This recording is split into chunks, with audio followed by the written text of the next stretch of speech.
Hello po, good morning. This is your Uncle Yorito. Nandito po kami ngayon sa ferry terminal. Pupunta tayo sa Nanaimo Island. So, ngayon, nag-uumpisa ng pila. So, we're gonna use that terminal. Ikuan namin yung sasakyan at papasok kami doon. So, magbabayad ng mga siguro I'm not sure kung magkano. I will let you know kung magkano, including the car. So, ayan, let's go to Nanaimo Island. Diyan, papasok tayo. Mag-o-open na in 15 minutes. Alright, okay.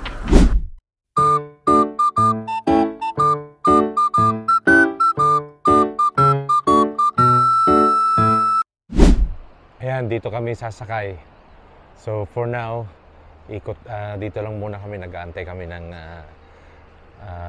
gate na mag-open. So yan. Yan. Look at the haba ng pila, oh. Yan. Oh my pila God. To go to that side. Yeah. Okay. See you there inside.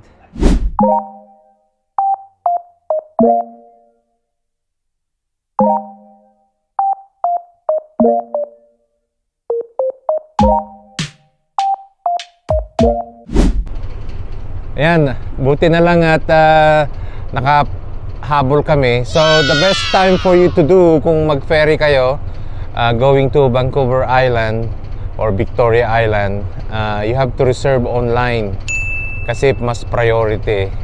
Nag-chance passenger kami, buti na lang at nakasakay kami dito sa first trip, which is around 6:30 a.m. We'll be arriving in Nanaimo around 8:10 a.m. So, advice ko sa inyo, kung gusto nyong pumunta ng Vancouver Island, just mag-reserve kayo online para mas sigurado.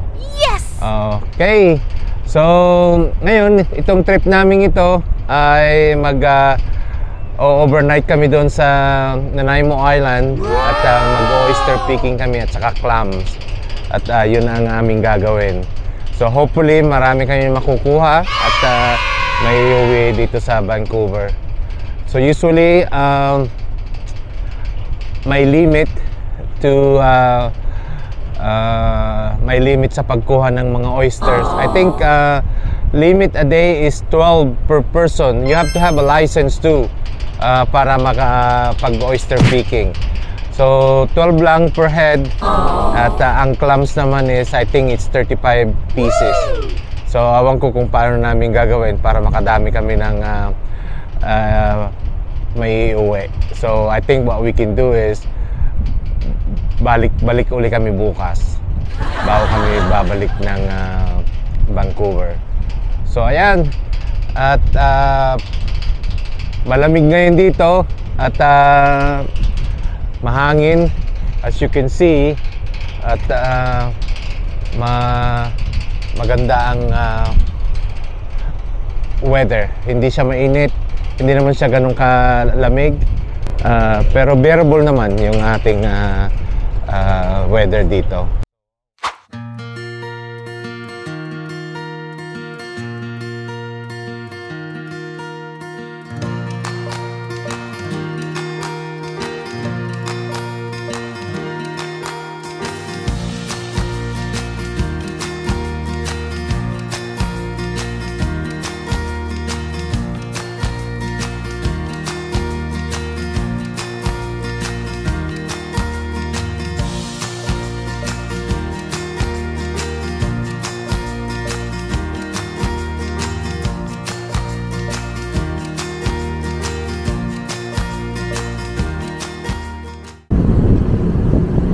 We just arrived.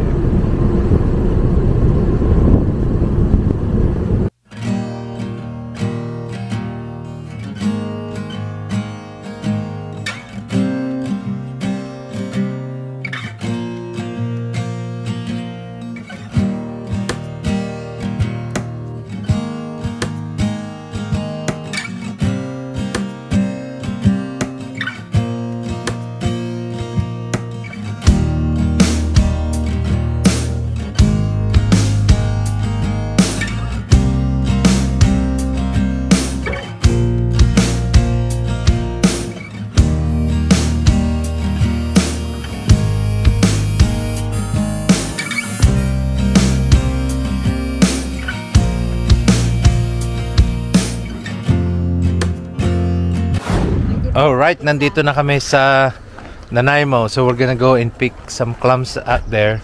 Wala daw oyster dito, but we can go somewhere else later on. Ayan, so magpi-prepare lang kami at mag-ano kami doon. Ayan, nandun na sila sa banda doon at nag-didig na ng clams. Manila clams ang kinukuha namin. Walang oyster dito, so we'll go somewhere there para kumuha ng oyster. So ikot-ikot lang. Punta ako dyan sa banda dyan.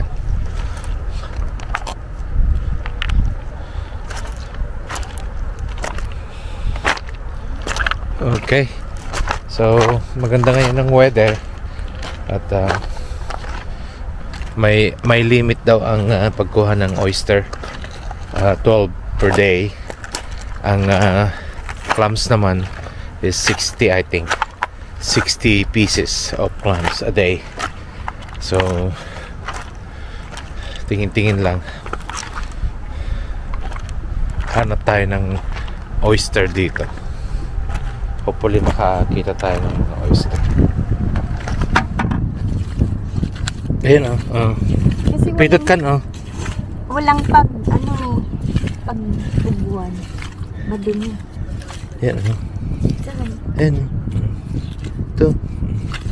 Ayan dami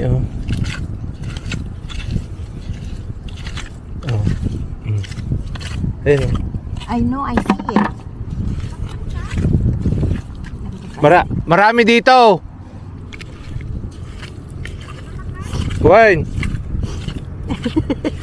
Dati, liliit naman. Ayan Ang dumi.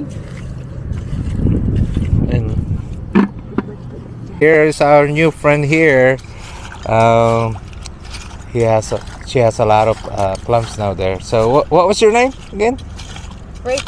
Rachel. So she is our friend now here digging clams as well. How long you been doing this?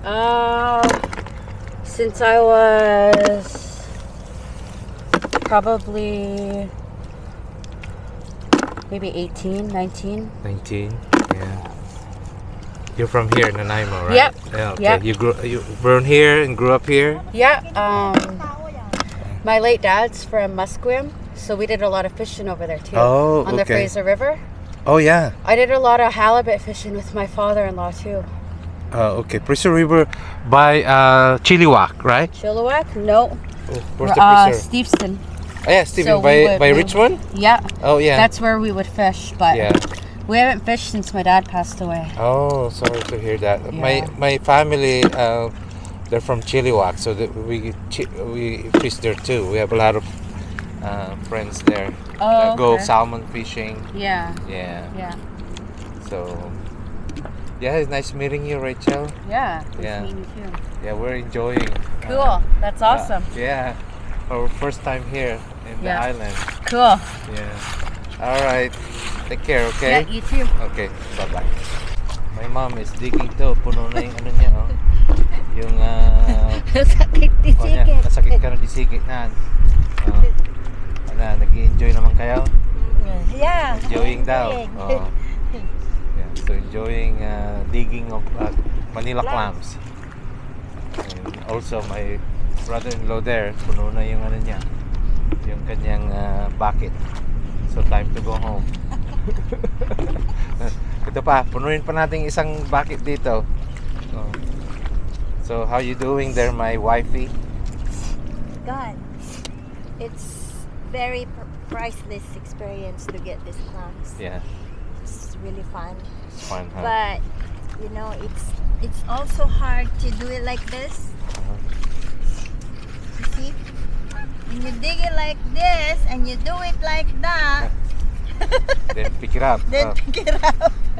That's how you do it. That's how you get the clams here. Yeah, and then wash it. And wash it so that it's not so dirty. Yeah. Malapit, kalahati na, oh. So, Yan. yeah, ganito lang. Alright, so I met a good person here. He's a clams farmer. So he got a lot in here. Dami, oh. Daming nakuha. So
tomato is over there. What is this?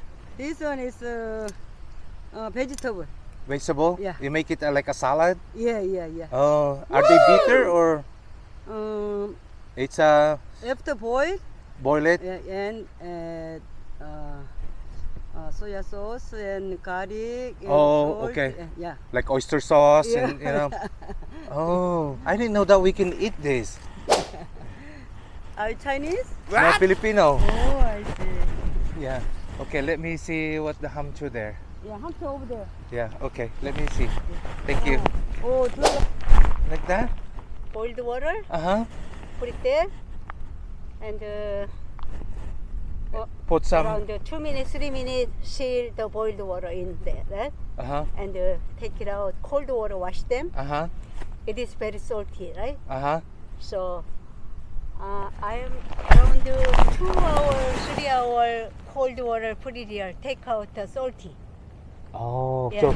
so cold water and then it will remove the salt for how long? About 2-3 hours. Oh. But before too salty, right? After cold water, after not salty. Okay, so we boil first. Yeah. How and, many minutes you boil?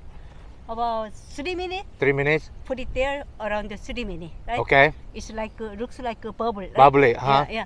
Take out cold water, wash them 3-4 times, clean up. But when you pick up, it's not too longer. Oh, Just short right there. okay. Because that's why this bottom is very strong, like a needle. Oh. Right?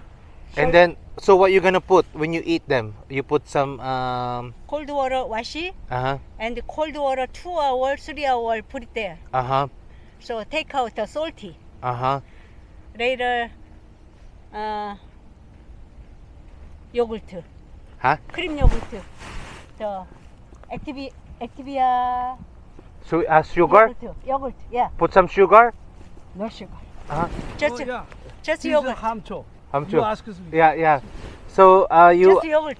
and then after you boil it and then it become how you gonna eat it? Like that only, or you put some Korean people with sesame oil. sesame oil? Yeah. Sesame and the sesame oil. And that's it. That's it. Mm. Another kind, Uh-huh. I like another kind. What kind? Yoplait. Huh? Yogurt. Yogurt. Yogurt. Oh. Activia yogurt mixed Activia yogurt? salad. Oh. Just Okay, just I'm gonna get some. Yeah. Let's get.